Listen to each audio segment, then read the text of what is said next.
जय हिंद विद्यार्थी मित्रों।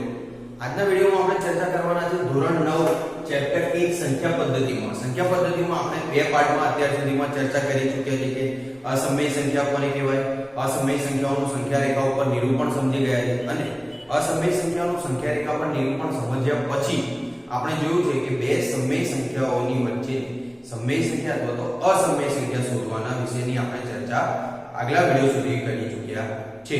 આજના વિડિયોમાં આપણે ચર્ચા કરવાના છે તેનાથી આગળનો ટોપિક એટલે કે ક્રમિક વિપુલ દર્શિતા પદ્ધતિની મદદથી સંખ્યા રેખા ઉપર નિરૂપણ। ક્રમિક વિપુલ દર્શિતા આ શબ્દ મેઇન છે। ક્રમિક વિપુલ દર્શિતા પદ્ધતિની મદદથી સંખ્યા રેખા ઉપર નિરૂપણ। તો સ્વાગત છે તમારું આપણી YouTube ચેનલ 0 to Infinite માં। ચલો શરૂ કરીએ। તો અહીંયા આપણને એક સંખ્યા આપેલી છે 2.365। હવે કેટલા અંક છે આમાં? 2 3 6 અને 5 मतलब કે 4 ડિજિટ છે તો આપણે 4 સંખ્યા રેખા પહેલા દોરીશું, બરાબર છે? 4 ડિજિટ છે એટલે આપણે 4 સંખ્યા રેખા પહેલા દોરીશું। ત્યારબાદ હવે સંખ્યા રેખા દોર્યા પછી સંખ્યા રેખાની ઉપર આપણે તમે જોયું હશે કે સ્કેલની મદદથી 1 સેન્ટીમીટર નું માપ લઈ અને આપણે 10 સુધીના ક્રમ દર્શાવીશું। અહીંયા મેં અંદાજિત દર્શાવું છું 1 2 3 4 5 6 7 8 9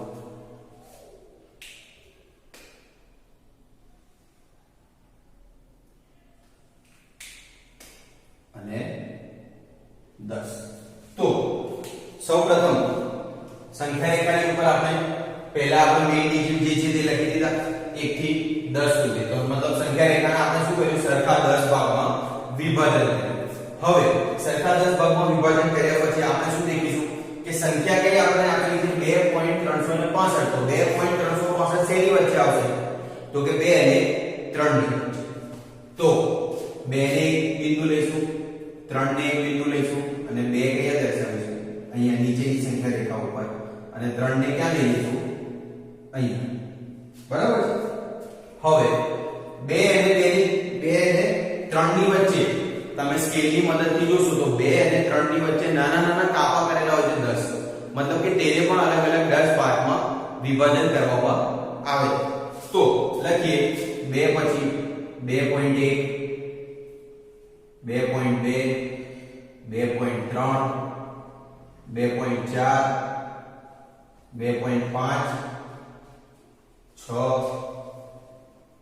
7 8 9 અને આ આપણો થઈ ગયો 3 2.10 એટલે આપણો 3।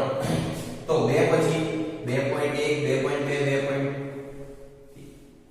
અને બરાબર। હવે 2.365 તો 2.3 અને એના પછી 65 છે તો 2.3 તો આપણને મળી ગયું। એ શેની વચ્ચે આવશે? આપણે જે સંખ્યા છે 2.3 અને 2.4 ની વચ્ચે। તો ફરીથી 2.3 ને માર્ક કરીશું, 2.4 ને માર્ક કરીશું, 2.3 અહીંયા આવશે, 2.4 અહીંયા જશે। આટલે સુધી સમજ પડી? આગળ 2.3 અને 2.4 જોયો પછી અહીંયા શું આવશે? 2.31 2.32 2.33 34 35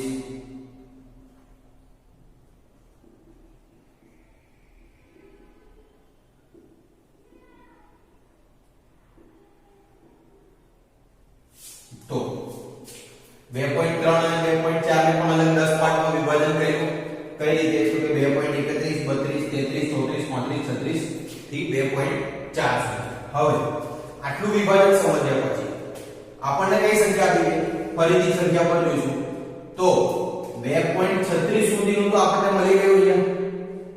2.36 તો આપણને મળી ગયું। હવે પાછળ કઈ સંખ્યા છે? 5। એ શેની વચ્ચે આવશે? 2.36 અને 2.37 ની વચ્ચે। તો ફરીથી શું કરીશું? તો કે 2.36 અને 2.37 ને માર્ક કરીશું. 2.36 ક્યાં આવશે? અહીંયા. અને 2.37 ક્યાં આવશે? અહીંયા. ફરીથી એને સંખ્યા રેખા ઉપર દર્શાવી દીધો. 2.36 1 2.362 2.363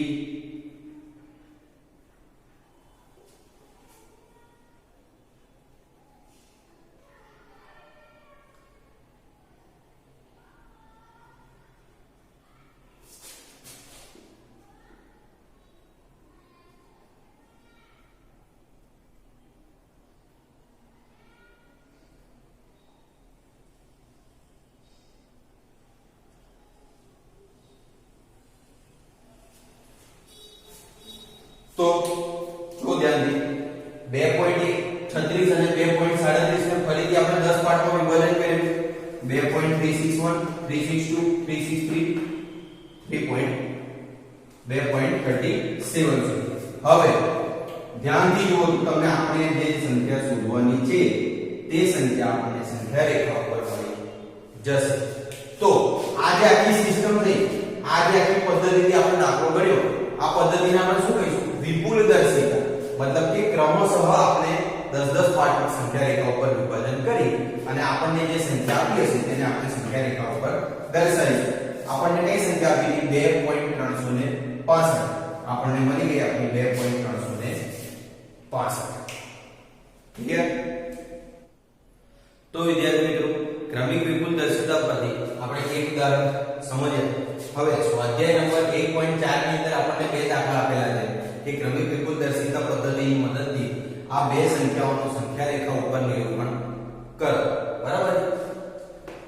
પહેલી સંખ્યામાં શું આપેલું છે આપણને? 3.765. 3.765. સૌપ્રથમ આપણે શું જોઈશું કે કેટલા અંક છે?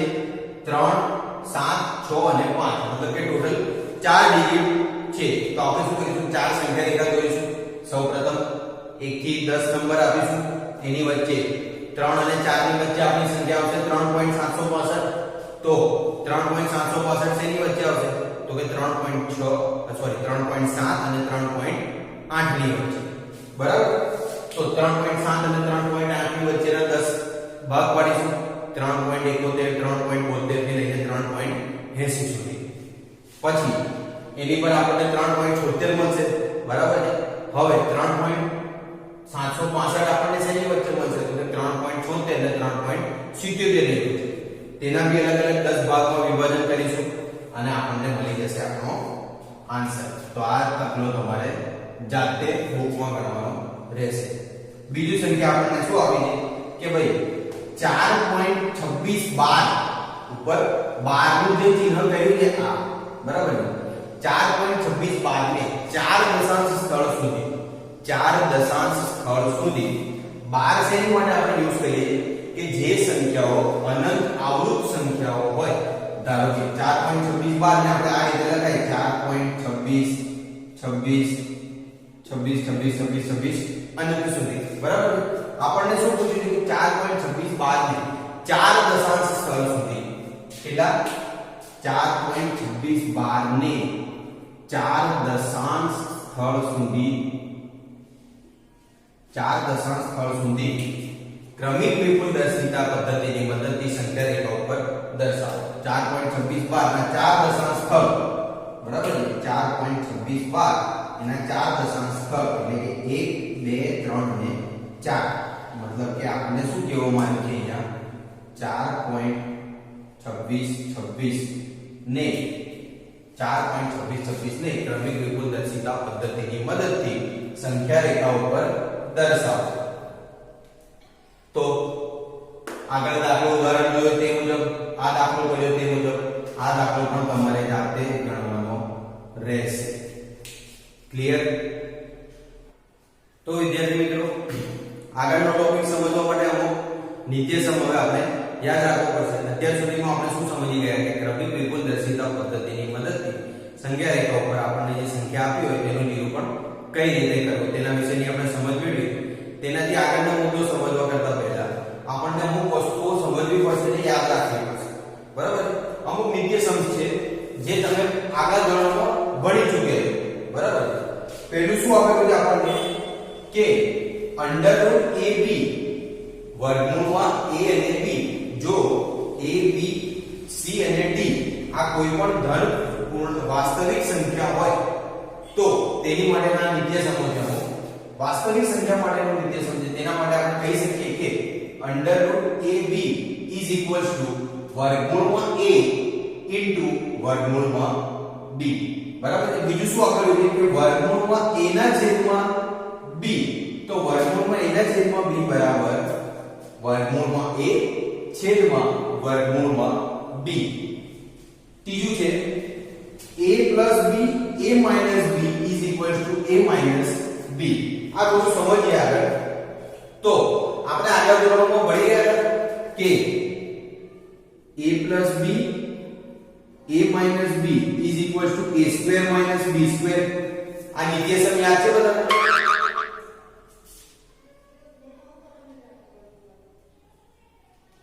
આગલા વિડિયોમાં આપણે જોઈ ગયા હતા કે આગલા ધોરણમાં આપણે ભણી ગયા હતા કે a plus b a minus b is equals to a square minus b square હવે a square minus b square અહીંયા શું છે આપણને આપ્યું √a તો √a આખાનો વર્ગ minus √b આખાનો વર્ગ આવો થશે √a આખાનો વર્ગ minus √b આખાનો વર્ગ તો a નો વર્ગ વર્ગમૂળ છે ને વર્ગ છે બંને નીકળી ગયા તો a અને અહીંયા બી વર્ગમૂળ ને વર્ગ નીકળી ગયા તો b તો a minus b તો √a plus √b into √a minus √b is equal to a minus b થશે ત્યારબાદ √a plus √b √c plus √d અગર આપણને આવી કોઈ સંખ્યા આપેલી હોય કે જેમાં આપણને a b c d આપેલા છે તો સૌપ્રથમ આપણે શું કરીશું તો કે √a નો ગુણાકાર આ બંનેની સાથે તો શું મળશે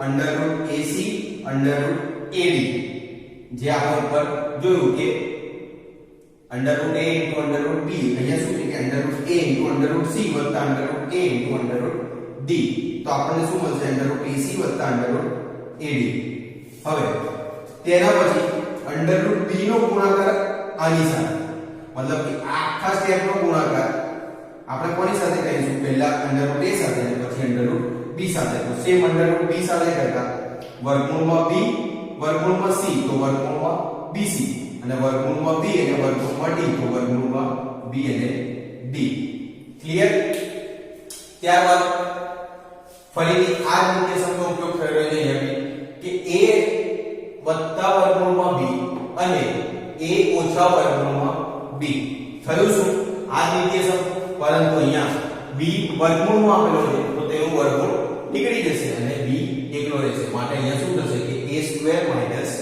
b છેલ્લું નિત્યસમ જોઈએ છેલ્લા નિત્યસમમાં આપણને શું આપેલું છે કે વર્ગમૂળમાં a પ્લસ ઓર માઈનસ વર્ગમૂળમાં b આખાનો વર્ગ આ બી આપણે આપણા ધોરણમાં ભણી ગયા તે નિત્યસમ છે પરંતુ અહીંયા ખાલી શું થશે વર્ગમૂળ છે અને એનો વર્ગ થશે અહીંયા ધારો કે આપણે જોયું આગળ કે a plus or minus b આખાનો વર્ગ બરાબર છે તો આ શું થાય છે a plus or minus b આખાનો વર્ગ શું થશે a plus or minus b આખાનો વર્ગ a square plus or minus 2ab plus b a square plus or minus 2ab plus b તો અહીંયા શું છે √a plus or minus √b આખાનો વર્ગ તો સ્ક્વેર છે અહીંયા બી આની પ્રમાણે જોવા જઈએ તો અહીંયા શું આવશે વર્ગમૂળ તો વર્ગ અને વર્ગમૂળ કેન્સલ થઈ જશે માટે અહીંયા શું આવશે a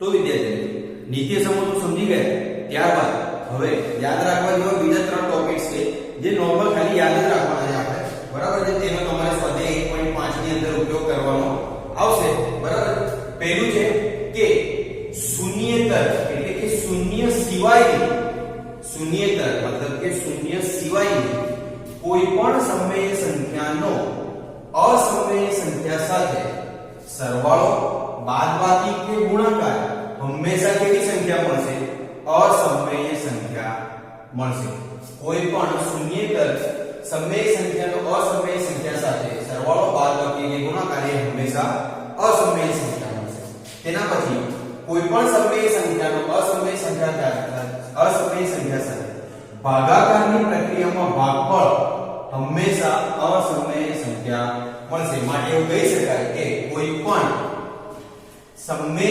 સંખ્યાનો અસમય સંખ્યા સાથે ગુણાકાર, સરવાળો કે બાદબાકી તો અસમય સંખ્યા મળશે, પણ ભાગાકારની પ્રક્રિયામાં ભાગફળ પણ આપણને કેવું મળશે? અસમય સંખ્યા મળશે. ત્યારબાદ ત્રીજો ટોપિક છે કે બે અસમય સંખ્યાનો અહીંયા શું છે કે બંને સંખ્યા કેવી છે? અસમય. ઉપર કેવું હતું કે સમય સંખ્યાનો અસમય સંખ્યા સાથેની પ્રક્રિયા હતી. અહીંયા બંને સંખ્યા કેવી છે? અસમય સંખ્યા છે. તો કે બે અસમય સંખ્યાનો સરવાળો હોય, બાદબાકી હોય, ગુણાકાર હોય કે ભાગાકાર હોય, તે સંખ્યા સમય અથવા અસમય મળી શકે છે. મતલબ આના જેવું ફિક્સ નથી કે તમને અસમય સંખ્યા મળશે. બે અસમય સંખ્યાની કોઈ પણ પ્રક્રિયા થાય તો આપણને તેના જવાબમાં સમય અથવા તો અસમય સંખ્યા મળી શકે છે. ક્લિયર? તો હવે આપણે લખીશું સ્વાધ્યાય 1.5. તો વિદ્યાર્થી મિત્રો, આપણને સ્વાધ્યાય 1.5 માં પહેલો દાખલો આપ્યો છે કે આપેલી સંખ્યાઓમાંથી સમય સંખ્યા અને અસમય સંખ્યાને વર્ગીકરણ કરો. બરાબર? બે દાખલા આપણે અહીંયા કરીશું, બાકીના દાખલા તમારે જાતે ગણવાના રહેશે. તો પહેલો દાખલો આપણને શું આપેલો છે કે 2 - √5 2 ઓછા વર્ગમૂળમાં 5. તો 2 કેવી સંખ્યા છે? સમય સંખ્યા. અને વર્ગમૂળમાં 5 કેવી સંખ્યા છે?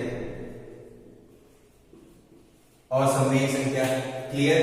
તો 2 ઓછા વર્ગમૂળમાં 5 આપણે આગળ એક નિયમ હમણાં જોયો. પહેલો જ નિયમ હતો કે કોઈ પણ સમય સંખ્યાનો અસમય સંખ્યા સાથે સરવાળો, બાદબાકી કે ગુણાકાર હંમેશા કેવી પ્રક્રિયા મળે? હંમેશા કેવી સંખ્યા મળે? અસમય સંખ્યા. તો માટે આ અસમય સંખ્યા છે. લખી શકાય? લખી. બરાબર? બીજું શું છે?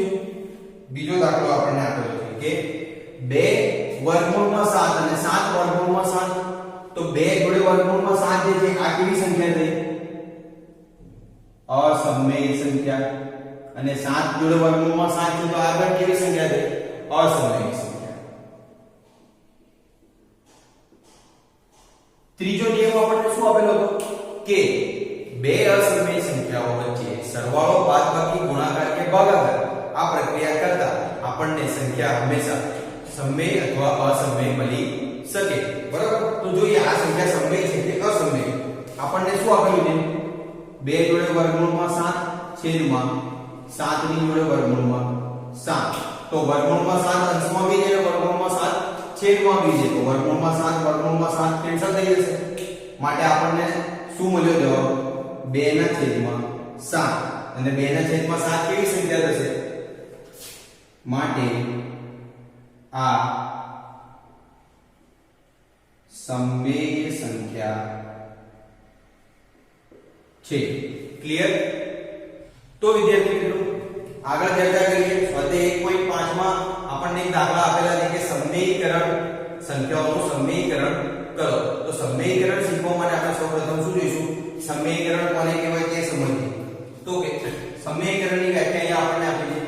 કોઈ અસમય સંખ્યાને, કોઈ પણ અસમય સંખ્યા હોય તેને શક્ય હોય ત્યાં સુધી કોઈ પણ અસમય સંખ્યા વડે ગુણાકાર કરી, અસમય સંખ્યાનો શક્ય હોય તો અસમય સંખ્યા વડે જ ગુણાકાર કરી તેનું ગુણનફળ સમય સંખ્યા મેળવવાની રીતને સમીકરણની પ્રક્રિયા કહે છે.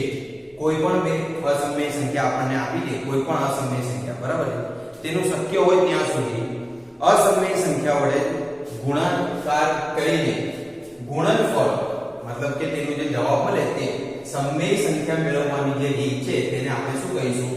સમીકરણની પ્રક્રિયા. તેને આપણે સમીકરણની પ્રક્રિયા કહેવામાં આવે છે. તો સ્વાધ્યાય 1.5 માં આપણને દાખલા આપે છે એટલે કે સમીકરણ કરો સંખ્યાઓ, તેના વિશે આપણે ચર્ચા કરી. તો વિદ્યાર્થી મિત્રો, હવે સમીકરણમાં આગળ આપણને સ્વાધ્યાય 1.5 માં જે છેલ્લા દાખલા આપેલા છે કે આપેલી સંખ્યાઓમાં છેદનું સમયીકરણ કરો. આપણે શું કરવાનું છે? છેદનું સમયીકરણ કરવાનું છે. અહીંયા બે દાખલા આપણે ગણીશું, બાકીના તમારે જાતે ગણવાના રહેશે. પહેલો દાખલો શું છે કે 1 ના છેદમાં વર્ગમૂળમાં 7. હવે 1 ના છેદમાં વર્ગમૂળમાં 7 એક આપણી કેવી સંખ્યા છે? સમમેય.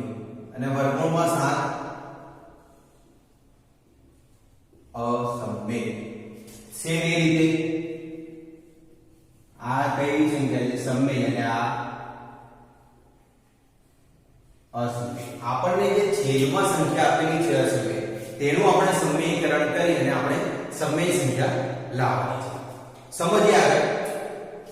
એક સમમેય છે, વર્ગમૂળમાં 7 અસમમેય. હવે વર્ગમૂળમાં 7 અસમમેય છે તો આપણે તેનું સમયીકરણ કરવા માટે શું કરીશું? તેનો ગુણાકાર. તો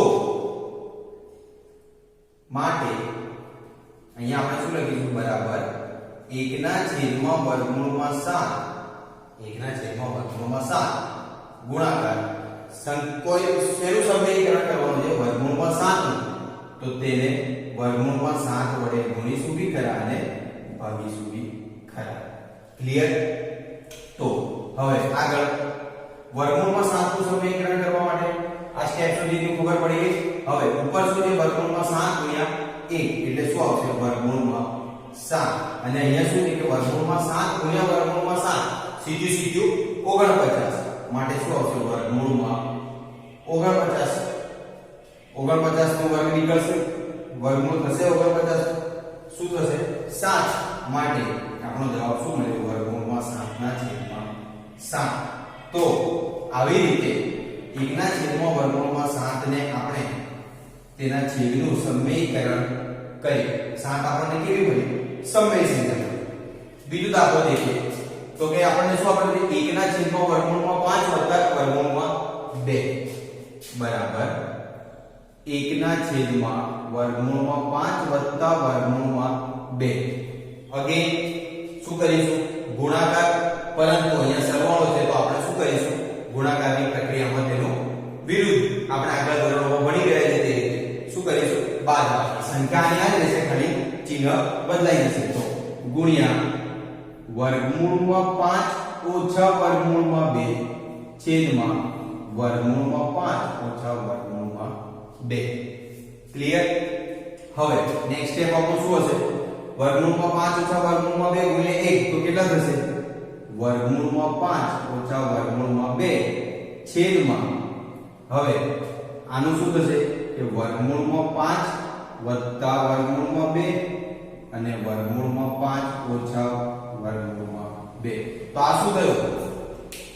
a + b ને a - b એટલે a² - b². a² - b² કરીશું તો આમાં શું મળશે આપણને? વર્ગમૂળમાં 5 ઓછા વર્ગમૂળમાં 2 છેદમાં વર્ગમૂળમાં 5 નો વર્ગ ઓછા વર્ગમૂળમાં 2 નો વર્ગ. બરાબર છે? વર્ગ ઉડી જશે તો વર્ગમૂળમાં 5 ઓછા વર્ગમૂળમાં 2 આખાના છેદમાં 5 ઓછા 2 માટે આપણો જવાબ શું મળ્યો આપણને? વર્ગમૂળમાં 5 ઓછા વર્ગમૂળમાં 2 છેદમાં 3. આ શું થયું આપણો જવાબ? તો આ રીતે આપણને કોઈ પણ સંખ્યા આપેલી હોય તેને આપણે છેદનું શું પૂછ્યું છે આપણને કે સંખ્યાના છેદનું સમયીકરણ કરો. તો આ રીતે તમારે બાકીના દાખલા પણ ગણવાના છે. ક્લિયર?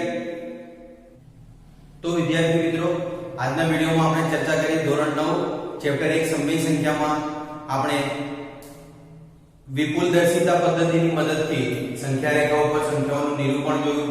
ત્યારબાદ આપણે સંખ્યાઓનું સમયીકરણ અને એના વિશેની ચર્ચા કરી.